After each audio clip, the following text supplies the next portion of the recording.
If age is nothing but a number, then why do I have to wait until age 72 for the government to allow me to retire?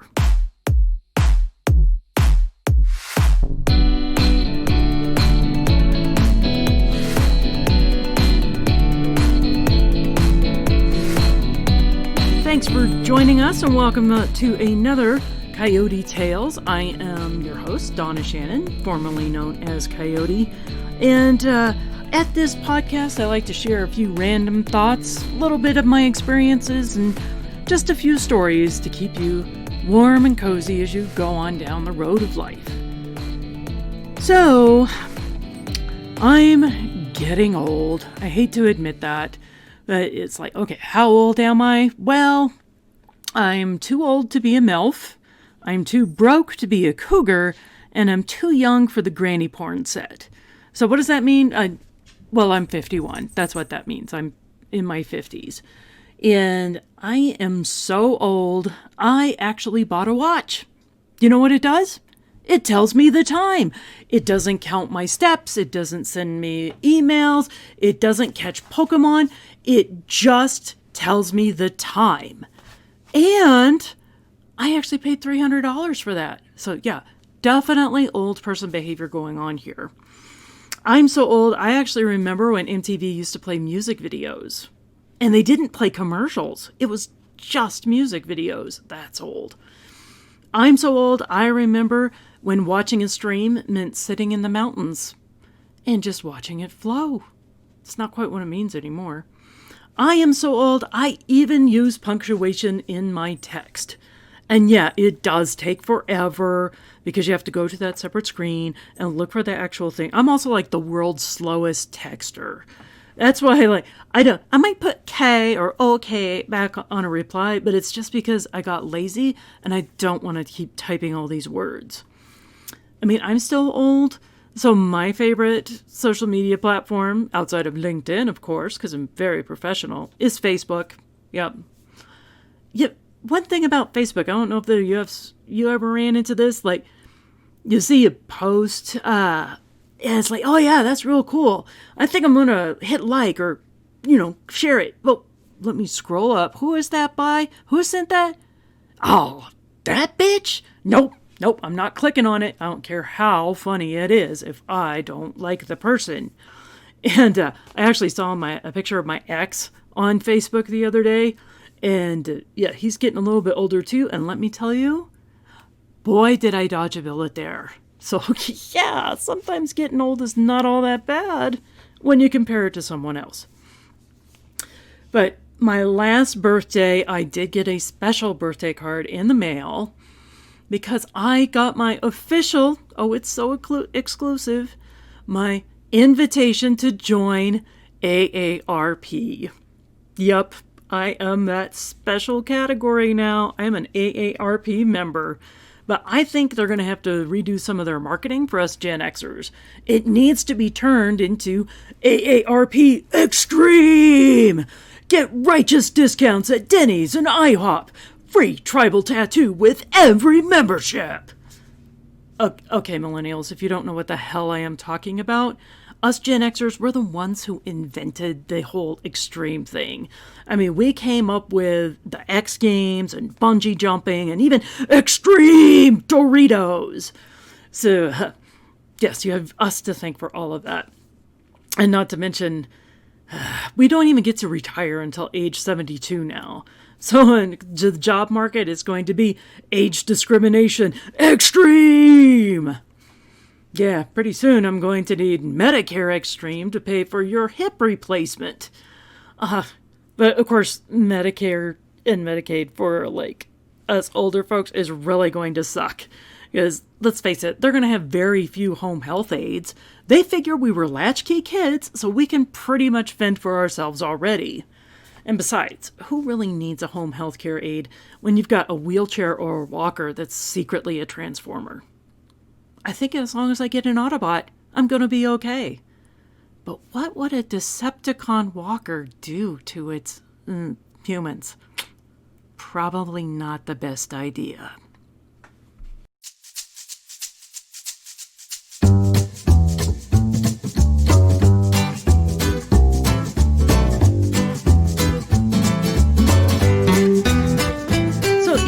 body's getting older, like mentally, I don't think I quite accept it or understand it. Like, I just don't get that I probably shouldn't be doing some of the things that I used to do or things that, honestly, I think I can do. Let me give you an example of this. So back in 2018, I decided I wanted to become a hockey player. Yep, that's right. Ice hockey, actual ice hockey. Now here's the thing, I don't even know how to ice skate. But I had been doing sit-ups for a full 6 months, so I was feeling really, really healthy. And yeah, I'm just going to go out there and I'm going to learn skating at age 48 and just rule the ice and become like a defenseman myself and just hit girls on the ice and just be nice and violent and all the rest of this, right? So first things first, I need to learn how to ice skate. So I really sucked at it. But I didn't give up. I made it all the way to lesson number 5. And while I was on the ice, I took a really bad fall. It was like the comic book prat fall. My feet slip out from underneath me. I was just standing there. The feet goes out up in the air, slam down on my shoulder. And I managed to rip out most of my rotator cuff. Yeah, I instantly stood up and could not move my arm, and I'm trying to be cool and finish the rest of the lesson and not show how much agony I'm in because I'm just that tough. But yeah, I go to physical therapy and they look at me and they go, this isn't gonna do a thing for you. Let's go get you an MRI. Okay, so I go and I get the MRI done all over the course of weeks, of course, because that's how the healthcare system works. And, normally the tech never says anything about seeing something in your scan because they always wait for the doctor to do it. And I'm joking with the tech. I'm yeah, I think I've, messed up something in my shoulder. I mean, it's kind of screwed up. So I come out of the MRI and he goes, dude, you did more than you think to your shoulder.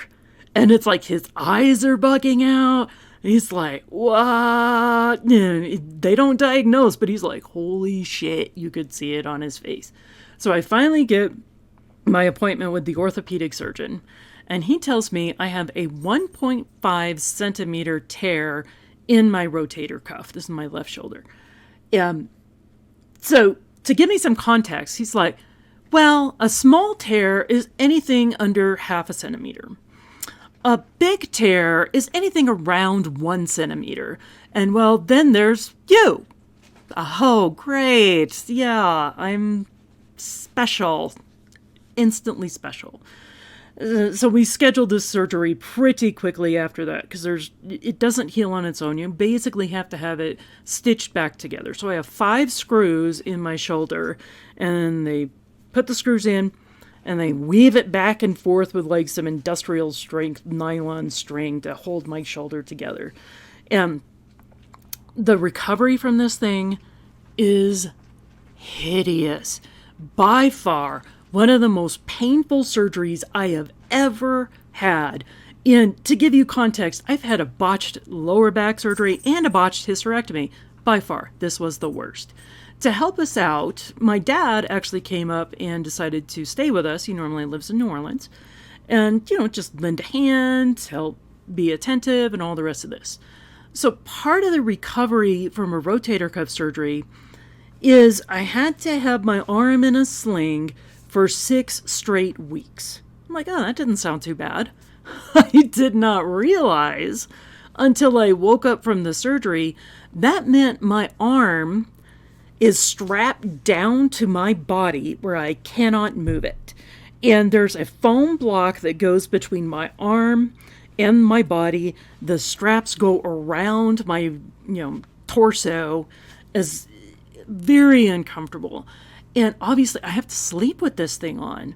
The only place I can sleep in the house is in the recliners downstairs. So that means my dad, who likes to stay up late at night, is watching TV while I'm just laying there trying to chill out, read a little bit, and go back to sleep. Or get some sleep, just some escape from this pain and madness. Well, we're sitting there one night, and Dad's flipping through the channels on the TV, and he lands on this movie called Red Sparrow. If you don't know the movie, and I didn't know the movie, he didn't know the movie, we just kind of land on it in the middle of it. So it stars Jessica Lawrence as this Russian spy in training. But the training she's going through is the fine art of seduction. So it's basically, you must suck cock for Mother Russia. And there's like scenes where they're telling women how the proper way to seduce a gay man is to give him a blowjob. There's parts where they're watching videos of porn, and it's not soft porn. I mean, it's like the hardcore bondage kind of porn, and that's their homework they've got to study. And this all happens in the 10 minutes that me and my dad are watching it.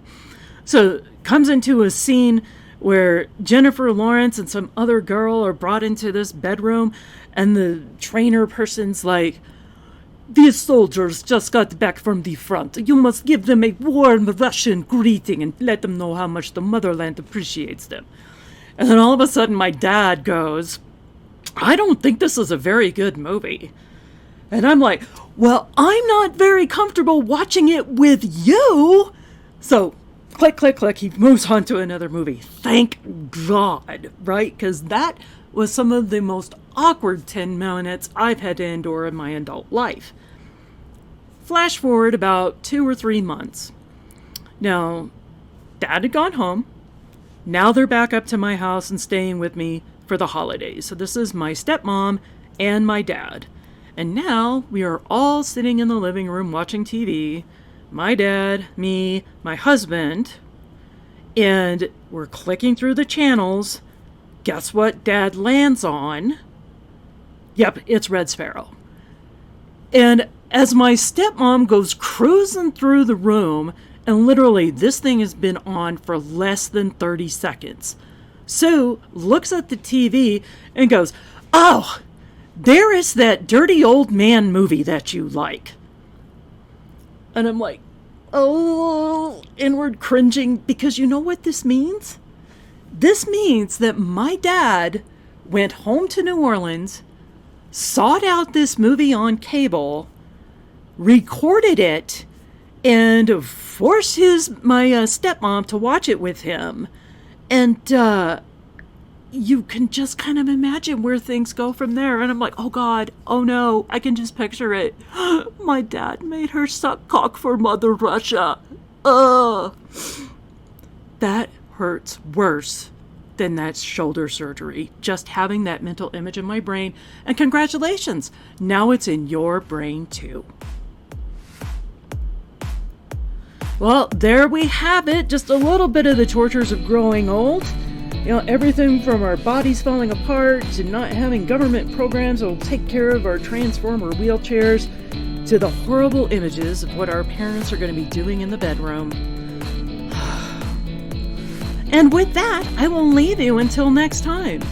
If you like what we're doing here, please give us a like or give us a follow. If you don't like, keep it to yourself and don't be a dick. Just be kind out there in the world. And until next time, I'm Donna Shannon.